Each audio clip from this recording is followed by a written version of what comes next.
A thriller in the Army-Navy game. A game of inches. 7:30 to play in the fourth. Second and goal.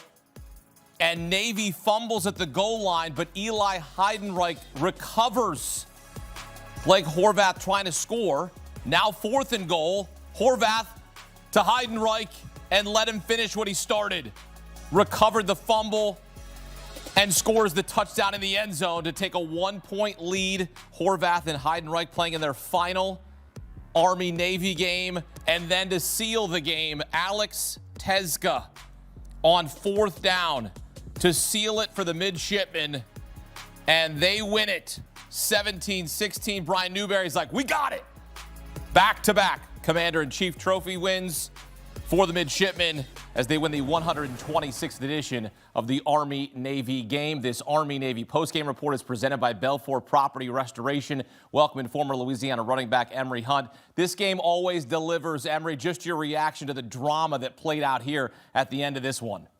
I couldn't coach, man, because I would have lost 17 years off my life with the way the ball kept flying out of Horvath's hands, and also how the ball just kept going into the other team, whether it was an interception by one side or the interception by Army. What a great game. Physical game, a lot of big plays. I couldn't be a coach based on what we saw out there today. I want you to take me through the whole game plan down at the goal line there, right? Horvath fumbles. We're trying to run it in. Heidenreich's able to recover it. It's a loose football, as you mentioned about the balls flying everywhere. And then they're able to dial up a little pass there in the end zone to cap it off. What'd you see in that moment? Shows you how valuable running backs are in this country, because had Alex Tezca not forced the fumble and the heads-up play by slot back Eli Heidenreich, they don't recover that fumble and Army's going the other way and probably scoring a touchdown. And then to come back the next play and to get that ISO matchup between Heidenreich and a safety, 1-on-1 in the end zone with a lot of space on the inside, that's an easy route for him to run and put it up high for him to get a touchdown. Perfect 1-2 punch of a play call in terms of how lucky you are and also how you go and get the ball into your best player's hands for a score to take the go-ahead lead. So for me, the way Heidenreich played, the way Horvath threw the football decisively in that situation, and the way Alex Tezca forced that fumble, both guys had the heads-up wherewithal to make sure that they got the football back and not let that guy just go run the other way. But it was a great play for the running backs, but then a great play by Horvath to fire that dart on a bang eight in the end zone. Horvath, Heidenreich, and Tezca all playing in their final Army-Navy game. The seniors leading the team to victory as they earn back-to-back Commander-in-Chief trophy wins. And look, the difference in this game, I know it's the touchdown at the end, Emory, but it's also third down. Navy was 11 for 18 on third down. When you have that kind of conversion rate, it's tough to lose a game. And you look at how they entered the game. You go to Alex Tezca once again, who was able to close out that game with a key first down. And that was something that we saw throughout the ball game is in terms of Navy converting big on third downs. They, right before halftime, had it not been a tuck rule fumble, you're talking about more points for the midshipmen in that situation. So they were converting on third downs. They stayed on the field.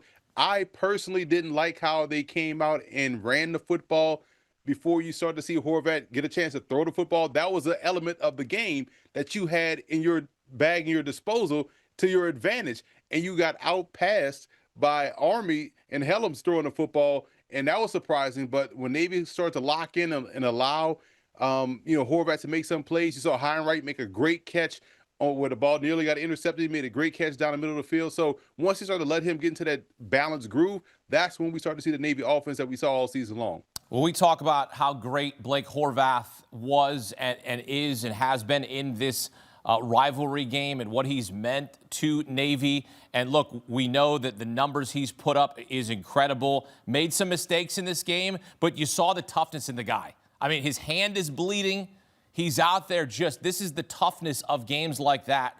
What did you see from him in these final moments here as he's able to help lead his team to victory?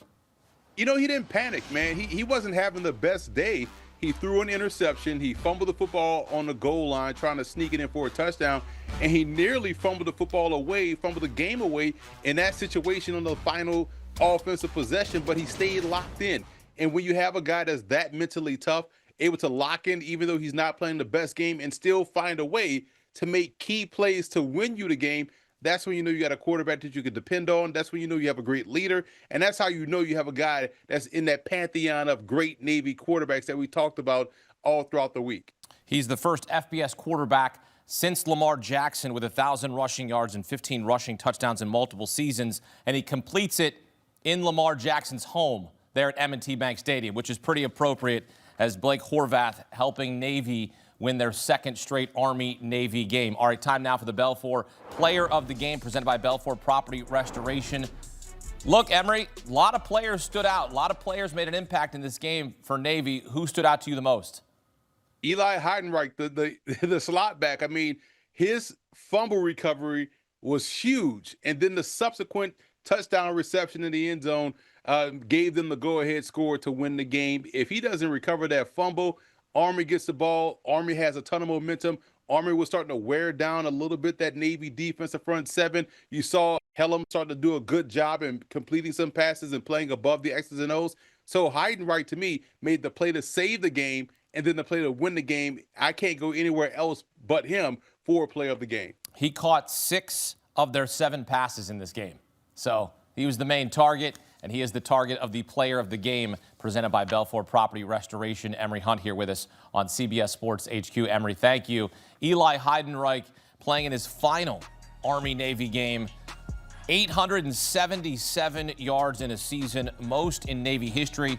And look, they still have a bowl game to play. Look, they got 10 wins, and Navy wins this Army-Navy game for the second year in a row. They're going to take on Cincinnati on January 2nd in a bowl game, in the Liberty Bowl. And Heidenreich, a big reason why they get to double-digit wins here in 2025. Back here on CBS Sports HQ, presented by Belfour Property Restoration, as Navy wins a thriller over Army 17-16. Coming down to the final play there on 4th and 1 as Alex Teska gets the first down to seal the victory. Eli Heidenreich recovering a fumble and then scoring the touchdown to be the difference in this game as Navy wins back-to-back Commander-in-Chief's trophy. Incredible accomplishment for this senior class that includes Blake Horvath, Eli Heidenreich, and Alex Teska. Back out to Baltimore, welcoming Gary Danielson, who just called his final Army-Navy game. Gary, what are your takeaways as Navy wins an absolute thriller?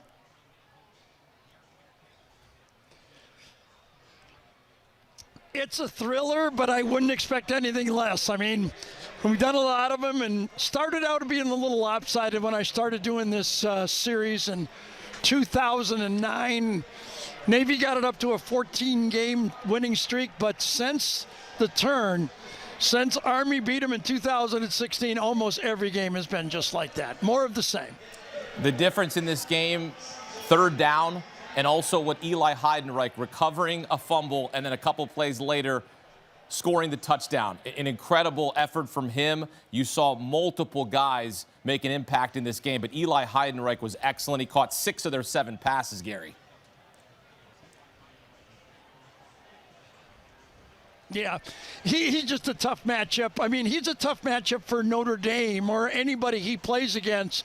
A little bit of a mismatch against Eli Heidenreich when you've got a safety on him. I didn't think they had great positioning on the play, but nevertheless, Heidenreich made the plays. But so many players made plays in this football game, just hidden plays. We couldn't point out everything, but the competition of the game was fantastic, like usual. Hard to really say what was the key to the game. Yeah, maybe Heidenreich, maybe Teska, their experience. But I thought really the Army offense didn't show up in the second half. They were doing a good job in the first half, but in the second half, Navy closed them down, and it just took a matter of time before Navy was able to come back and take the lead. This was your 17th and final Army-Navy game. No other analyst has had more appearances in the booth for this storied rivalry other than our guy, Gary. What has this game meant to you? What does it mean to you now as you step away and go into retirement?